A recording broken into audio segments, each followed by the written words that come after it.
Preparation in the UK, absolutely vital, as been said. Don't be afraid of using expats because they normally know the score in terms of where you've got to employ the right managers with the right experience. So if just because people are British, whatever, don't be frightened of using them. If they've got previous experience of going and working in some of these locations, it's the best way to use them. So I'll go through some basic lessons learnt now from some global operations that I've run. A couple of the more sort of Asian ones. Malaysia, well, I spent something like 4 months out there. There's a hell of a lot of ethnic diversity that goes on in many of these countries. Particularly Malaysia had a number of different. They've got Indians, they've got Chinese that are very entrepreneurial, but aren't allowed to run businesses. So they have to go into partnership with Malaysian nationals. The Malaysian nationals are quite laid back in terms of their partnership relationships. It's quite difficult to get under the skin of some of these things to find out who's running the show, because the Chinese normally do all the work and the Malaysians count the money. India, another one, very complex, certainly unique challenges. Their employee costs are going up 15% year on year. So to try and get people on board, to try and keep those people is a major challenge. They've also got quite a number of unhealthy relationships between brothers, uncles, who run different companies, who put their brothers into it, and you don't understand that when you first go in. You don't understand why they're paying, in our parlance, a logistics company 20-30% over the market rate. So we go in our naivety and think, oh, we can save you a lot of money here by putting company A in instead of company B, and we find out that actually company B is related and they're not going to go anywhere. So we spent 6 months trying to fathom out why we weren't being successful there. And it was only on the basis of the fact that we didn't understand all the undercurrents of the relationships that were going on. But that's not an excuse to give up. We persevered. We used the owners of the company to actually make changes in the plant, and the plant manager, plant director, ended up getting sacked over it because they weren't aware it was going on either, and they were the owners of the business. China, again, they have obviously complex business ownerships because most are actually partnerships with local local Chinese companies. So outside companies can't go in and set up on their own. You have to be in partnership with a local company. And again, employee retention is a major issue. I think I've gone through about 3 different managers over there in about the last 8-9 months. I just cannot get someone who's going to stay longer than about 3 months, because what they do, they just move for another £5,000 or whatever off straight away to another company. So it's proved a bit of a challenge, that China, for us, but I hope we will get there. A few horror stories now. Be safe. I landed in Saracoba, which is in Brazil, about a year ago, to win this business with, or 2 years ago I should say, to win this business with JCB. They booked me into a hotel, a local hotel. Effectively, I landed at about midnight. By 8 o'clock in the morning, I'd been robbed in terms of my room. It was completely turned over. My laptop was gone, my wallet was gone. So in an 8-hour stay, when I was asleep for about 6 of it, I'd been robbed. There's a lot to be said of international hotels, because they tend to be a lot safer than using local ones. Show value. We do a lot of work for automotive manufacturers. We need to research the markets that they're into. They do it, we need to do it as well. So we always try to make sure that we don't make promises we can't keep, because credibility is everything in this game. We found when we first started dealing, we tried to quote for everything, even though we weren't competitive. It's really important to know that you're competitive in terms of what you're submitting in terms of new business, because if you're not, it does more harm to you, because people will then see you as not competitive in stuff that you might be more expert at. Managing teams abroad. So this is a little bit weighty in terms of some solutions. Here we go, the meat and drink of it all, or whatever it is. Some basic solutions. You need a comprehensive network of support to get expert advice. You can do a lot yourself. The only thing I will say is be wary of recommendations, particularly when you're abroad. It comes back to that case in India. People are obviously connected, and sometimes they just look at giving you employees that they want to get rid of, or they want to give you the brother-in-law that hasn't had a job for 4 or 5 years. So you've got to go through the same processes, the same expertise that you would bring to bear in employing people in this country. You can't cut corners. you cannot be desperate in terms of employing everyone because it's going to harm your business. So you need people that are going to be committed. You need people that are going to be probably motivated and flexible in terms of what you need. At the end of the day, it's your business, and you've got to treat it as such, as if you were setting up in this country. I've always tried to avoid employing small teams, particularly with the turnover of staff that you get in some of these developing countries. They go sick, they'll leave. If you've only got a team of 3 or 4 people, you're going to be massively exposed as a business. So you're better off subcontracting in terms of finding local providers that are going to, it might be more expensive, but at least you've got more reliability. It's not always easy to do, but clearly if you use people that you've worked with before, that you trust, they're normally on the same wavelength, you've got that backup.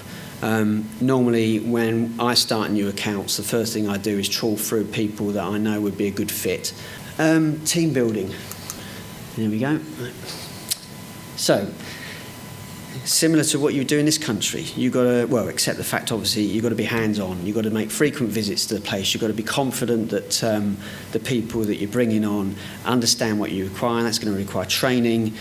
It's good to develop your language skills, clearly it is, because if you can communicate with them in their own language, that's great. I don't happen to speak any, so I can't really sort of say that's worked for me, but WebEx, video conferencing, conference calls, and you socialise as well where appropriate.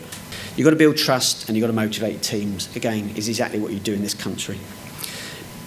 The most important thing is being structured and disciplined. Some countries abroad, a lot of countries abroad, you do have to be very direct with people. You do have to be quite firm because they will nod in certain countries and just completely ignore what you're saying and completely not do what you're saying. And sometimes they're actually more respectful if you are direct, if you do give it a quick finger, as you wouldn't dream of doing it in this country, but you do have to do it some places abroad because that's the only way you'll get your message over. It is your business and you've got to protect your business. So if people don't get it, then they've got to get it, otherwise you've got to move them out. And it's better that they understand where you're coming from as opposed to having to keep churning the managers. And that last one is a very good point as well, is penny pinching is not good. When you've got a good people, you've got to try and reward them. No one's saying that you over-reward them in terms of paying them over market odds, but the cost of recruitment, the cost of going through all the process, it means that you've got to look after them once you've got them. Project management. It's a nice people from DHL, they're all ready to help. Clearly, define scopes of work with customers and the service providers. It's an ongoing thing. You've got to be as detailed as possible. You ensure it's got flexibility and you do the risk. There is always risk involved, so you've got to factor that in terms of what you do. You've got to get the best available people to support you. Adequately resource the task. Make sure the work stream leaders are accountable. So there has to be no confusion about who does what on projects. You establish your project team leaders in terms of where you want to do, and you make sure they understand what they need to do.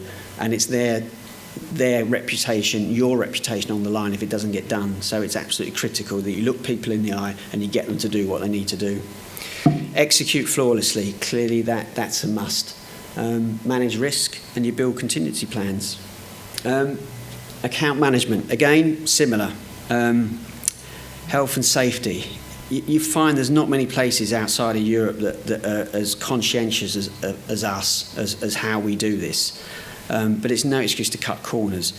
Some of the operating practices I've seen in some of these places would make you weep. And it's quite difficult to actually sort of to make changes. But you know you have to, because sometimes if you actually own that part of the business, you're liable for it.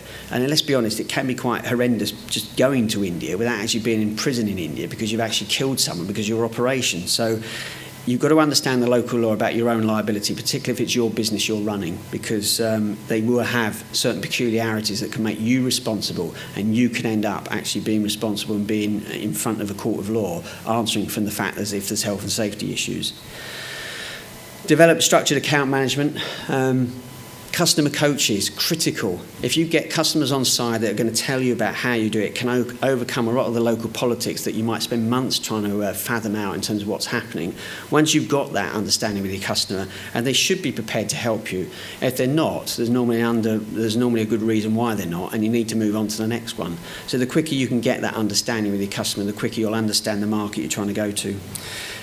We have one of these sort of corporate jargon things that says customer for life, but it's quite a good one, because although normal contracts run anywhere between a year, 12 months, or 5 years or whatever, I'm looking constantly for ones that are going to run longer than that. It takes so much time and effort writing contracts, winning contracts. You want to keep them because that customer has got to see your value all the time to keep that. So the longer you keep the contracts, the less aggro it is in terms of winning more stuff. So the customer for life is, we're not in this to make a quick buck. We're in this to sort of make a genuine difference to the customer, so we add value for the customer going forward, and so that at the end of a 2-year, 3-year, 5-year deal or whatever, he actually don't want to go and bid it out. He just wants to renew it for another 2 years. That's our objective. Conclusion. There's a lot of similarities, obviously, I've said about the fundamental requirements. It's very similar to how you build teams in this country in terms of, but the challenges are you're looking at employees from different cultures, and you're having to manage them remotely. So that's the challenge, and they're the difference. The do's: operate safely. It is important.